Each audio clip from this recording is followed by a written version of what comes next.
بسم الله الرحمن الرحيم. عن سلمان بن عامر رضي الله تعالى عنه قال قال رسول الله صلى الله تعالى عليه وسلم: الصدقة على المسكين صدقة وهي على ذي القرابة اثنتان صدقة وصلة. رواہ ابن ماجہ۔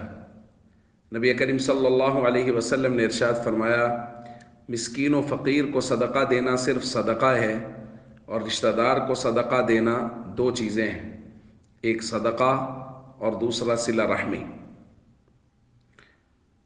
دوستو، یہ بات کی جا رہی ہے کہ زکوٰۃ کن لوگوں کو دی جا سکتی ہے، اور اس میں ہم نے کل یہ بات کی تھی کہ رشتہ داروں کو زکوٰۃ دینا زیادہ ثواب رکھتا ہے۔ اور آج بھی نبی کریم صلی اللہ علیہ وسلم کی جو حدیث پڑھی گئی، حضور نے فرمایا کہ رشتہ داروں کو جو صدقہ زکوٰۃ وغیرہ دی جاتی ہے، اس کے اندر دو ثواب کے پہلو ہیں، ایک تو یہ ہے کہ وہ صدقہ ہے، اور دوسرا صلہ رحمی کا ثواب ہے۔ آج یہ مناسب سمجھا جا رہا ہے کہ ان رشتہ داروں کا ذکر کر لیا جائے جن کو زکوٰۃ دی جا سکتی ہے اور جن کو زکوٰۃ نہیں دی جا سکتی۔ تو اس حوالے سے ایک اصولی بات سمجھ لینی چاہیے کہ وہ جن سے ہم پیدا ہوئے ہیں اور وہ جو ہم سے پیدا ہوئے ہیں، ان کو زکوٰۃ نہیں دی جا سکتی۔ یعنی ہمارے والد، والدہ، دادا، دادی، نانا، نانی اوپر تک، اور ہماری اولاد، بیٹا، بیٹی، پوتا، پوتی، نواسا، نواسی نیچے تک، یعنی جن سے ہم پیدا ہوئے ہیں، جو ہمارے والدین یا ان کے والدین ہیں، یا جو ہماری اولاد اور آگے ان کی اولاد ہے، ان کو زکوٰۃ نہیں دی جا سکتی۔